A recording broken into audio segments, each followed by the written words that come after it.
എല്ലാവർക്കും ദൈവനാമത്തിൽ സ്നേഹവന്ദനം. മരിയ സാധനം വിശേഷങ്ങളിലേക്ക് ഏവർക്കും സ്വാഗതം. ഇന്നത്തെ നമ്മുടെ അതിഥി ഹരിയാന സ്വദേശിയായ പ്രദീപ് കുമാറാണ്. പതിവ് പോലെ ആളുകൾ സുഖപ്പെട്ടു പോകുന്ന ഒരു കാഴ്ചയാണ് ഇപ്പോൾ ഇവിടെ കാണുന്നത്. പ്രദീപ് ഇങ്ങനെ വല്ലാത്തൊരു കണ്ടീഷനിൽ സംസാരങ്ങളും ശരിയല്ല, ഓർമ്മയില്ലാത്തൊരവസ്ഥയിലാണ് ഇരയാറ്റോട്ട പോലീസ് ഇവിടെ പിടിച്ചു കൊടുക്കുന്നതാക്കുന്നത്. ഒരു മാസത്തെ ട്രീറ്റ്മെൻറ്റോട് തന്നെ അദ്ദേഹം ചികിത്സയോട് സഹകരിക്കാൻ തുടങ്ങി. ബൈപ്പോളാർ അഫക്റ്റീവ് ഡിസോർഡറാണ്. അങ്ങനെയുള്ള ആളുകൾ വീട്ടിൽ ജോലി തേടി വന്നു. അതിനിടയ്ക്ക് ഒന്നുകിൽ മരുന്ന് കഴിച്ചുകൊണ്ടിരുന്ന ആളായിരിക്കാം, അല്ലെങ്കിൽ പുതിയതായിട്ടുണ്ടായ അസുഖമാകാം. അങ്ങനെയും അയാളൊരു നല്ലൊരു ജോലിക്കാരനാണ്. പുള്ളി ലാട്രിനൊക്കെ ക്ലീൻ ചെയ്യുകയും ഒക്കെ ചെയ്യുന്നൊരു ജോലിയാണ്. അങ്ങനെ ഒരു ജോലി തേടി വന്നതെന്നാണ് പറയുന്നത്. അതായാലും വീട്ടുകാരുമായിട്ട് 1 വർഷത്തിന് ശേഷമാണ് ബന്ധപ്പെടാൻ സാധിച്ചത്. അവർ കൊണ്ടുപോകാൻ താല്പര്യമുണ്ട്, അവർക്ക് വന്ന് കൊണ്ടുപോകാനുള്ള സാഹചര്യങ്ങളൊന്നുമില്ല. അതുകൊണ്ട് നമ്മുടെ എലിസബത്ത് സിസ്റ്ററാണ് അതുപോലെ ആൾക്കാരെ കൊണ്ടുപോകുന്ന രീതിയിൽ തന്നെ 3-4 പേര് പോകുന്നുണ്ട് ഇവിടുന്ന് പല സ്ഥലത്തു നിന്നായിട്ട്. അപ്പോൾ ആ കൂട്ടത്തിൽ സുരക്ഷിതമായിട്ട് വീട്ടിൽ കൊണ്ടെത്തും. പ്രത്യേകിച്ച് ഇയാളെ വിടുന്ന കാര്യത്തെപ്പറ്റി സംസാരിച്ചപ്പോൾ തന്നെയാണ് പോലീസുകാരനെ പറഞ്ഞിരുന്നു, പറ്റുമെങ്കിൽ ഒന്ന് വീട്ടിൽ കൊണ്ട് ആക്കുക.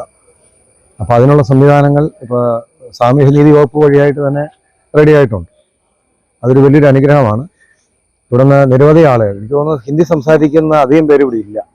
കാരണം അവരൊക്കെ കലാകാലങ്ങളിൽ നമുക്ക് തിരിച്ച് മടക്കി നാടുകളിലേക്ക് അയക്കാൻ സാധിച്ചിട്ടുണ്ട്. ഇത് ഇപ്പോൾ സാമൂഹ്യനീതി വകുപ്പിന് പ്രത്യാശ എന്നൊരു പ്രോജക്റ്റ് ഉണ്ട്. അപ്പോൾ അത് ഇങ്ങനെ എല്ലാ കൂളമ്പാറ മെന്റൽ ഹോസ്പിറ്റൽ അതുപോലെ മറ്റ് NGO-കളിലൊക്കെ വരുന്ന ആളുകളെ അവിടെ സ്വദേശിപ്പിക്കേണ്ട പദ്ധതിയാണത്. അപ്പോൾ അങ്ങനെ ഒരു പദ്ധതി വന്നുകൊണ്ട് നമുക്ക് ഇപ്പം ഞാൻ 1800 ആളുകളെ സ്വന്തം നാട്ടിലെത്തിച്ചു. ഈ പദ്ധതി വരുന്നതിന് മുമ്പ് കുറ്റിയിലച്ചൻ നമ്മുടെ ആശ്രമത്തിന് ഉണ്ടായിരുന്ന ആളുകളെ നമ്മൾ ആദ്യം കൊണ്ടുകൊണ്ടിരുന്നത്. പിന്നെ 2018 സർക്കാർ ഇത് പ്രോജക്റ്റാക്കി മാറ്റുന്നത്. ഈ ഹോമുകളിലൊക്കെ അവർ നല്ലൊരു ട്രെയിനിങ് കൊടുത്തു കഴിയുമ്പോഴത്തേനും ശരിക്കും പറഞ്ഞാൽ ഗ്രാമത്തിൽ ചെല്ലുമ്പോൾ അവിടുത്തെ ബെസ്റ്റ് പേഴ്സൺ ഇവരാണ്. അതെല്ലാം കൊണ്ട് അവർ മൊത്തത്തിൽ ചേഞ്ച് ആവും.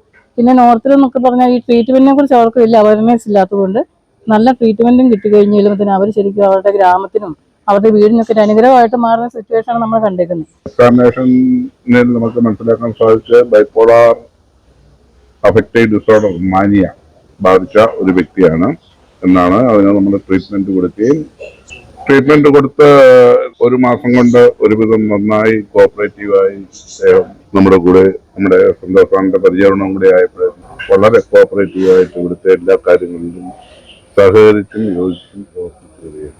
എന്തായാലും ഇവിടുത്തെ കുറെ ട്രീറ്റ്മെന്റ് ഇതെല്ലാം കഴിഞ്ഞിട്ട് തിരിച്ച് നാട്ടിലോട്ട് പോവുകയാണ്.